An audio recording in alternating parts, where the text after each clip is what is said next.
Well, now that I'm successful, I have a million more things to worry about. Before, I was just basically interested in my survival, like what I was going to eat and what I was going to wear when it got cold outside and where I was going to live. But now I have to worry about who's ripping me off, and then is my accountant paying all my bills, and is my lawyer making all those deals for me, and, you know, boring and mundane things like that. Things I don't want to worry about. And I have to invest my money, or I'm going to be taxed, or, you know, and I have to find a place, and I have to do this, and I have to do that, and I have to pay everyone. And I have to hire people to make sure that everybody's doing all those things, and ugh. Well, the new album is a lot more grown up than the first album. It's a lot more well-rounded style-wise. I have 2 ballads on it, and I've never recorded a ballad before, and it's not, my first album was termed a dance record, you know, everything was up-tempo dance music, but this one is a lot of different kinds of sounds. There's some old stuff that sounds like old Motown, there's some really high energy, you know, stuff that maybe sounds more English, more techno, there's a lot of synthesizers, so I think it just shows my growth as a singer and a songwriter. I chose to work with Nile Rodgers because I think that he's a genius, and I wanted to work with a genius on my record. And I think that he embodies a lot of different styles that I think my music embodies. He's very close to the black sound, funk. I mean, the stuff he did with Chic and Sister Sledge and Diana Ross is phenomenal. But he's also made a lot of great pop records with David Bowie and Duran Duran, so, and In Excess, so I thought he'd be a great person for me to work with. And he's a great musician and arranger. What made you come to New York? I don't know.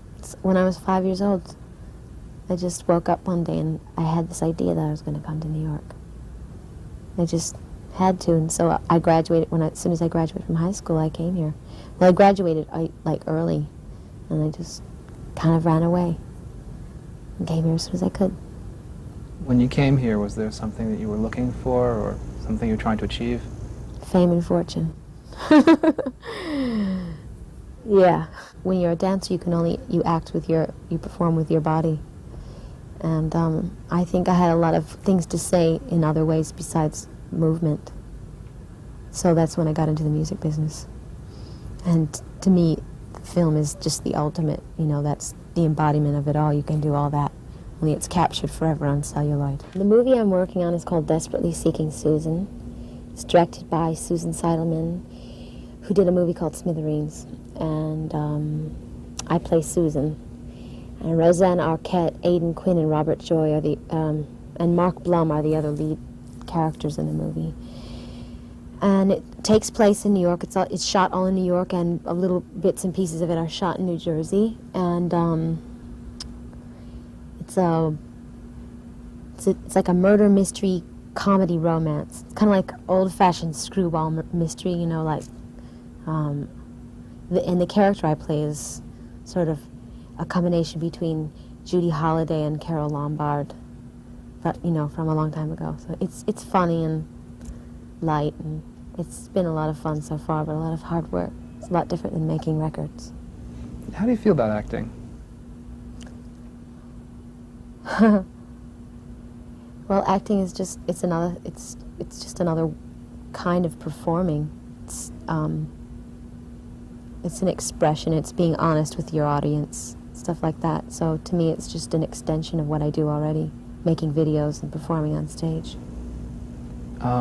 Do you find acting or singing more challenging? Acting. Singing comes a lot more naturally to me. When you make a movie, you really have to rely on your concentration because there's people standing all around you with cameras and lights and all sorts of electrical equipment, and it couldn't be further away from being like the real thing, and you have to ignore everything around you. Everything's shot out of sequence, so you really have to just pretend you're somewhere else and try to concentrate and, you know, and remember how you got to where you are right now, because a lot of times you shoot stuff that's happened in the actual movie before you've done the stuff that happens to get you where you are right now. Does that make any sense? If, for instance, you shoot the end of the movie, and so you have to work up the emotions for that scene, but you haven't even shot all the stuff before that, so it's very confusing, and it's a lot more of a challenge to me. Also, it's new to me, so. Have you learned anything from acting that you can apply to your musical career? Sure. Yeah. Well, the thing that can carry over from acting to singing is just the performance aspect, losing your inhibitions and being really honest with your audience. You know, and letting all sorts of emotions come through. I don't think that I'm using sex to sell myself. I think that I'm a very sexual person, and that comes through in my performing. And if that's what gets people to buy my records, then that's fine. But I don't think of it consciously, well, I'm going to be sexy to get people interested in me. It's the way I am. It's the way I've always been. Every once in a while I'll get a reaction from another performer who's a feminist, a singer. And if I do get anything from them, I think they're jealous and envious of me. And my reply to them is that that's the choice that I've made. I'm not going to tell you what to do with your life, and you're not going to tell me what to do with mine. I enjoy this. This is my choice. And I'm bringing, I think I'm bringing happiness to people. So it's as simple as that. I think that the world sees images. I mean, you build an image for yourself, and the world ends up seeing only that aspect of you. Maybe eventually every person is multifaceted, and hopefully, the longer your career goes on, the more you can get that out of you. But I couldn't begin to tell you what the world doesn't see in me right now. There's a million things. What I would like to ultimately achieve, I already told Dick Clark once on American Bandstand. So I'll repeat it again and annoy everyone who was annoyed before when I said it. I want to conquer the world. Okay?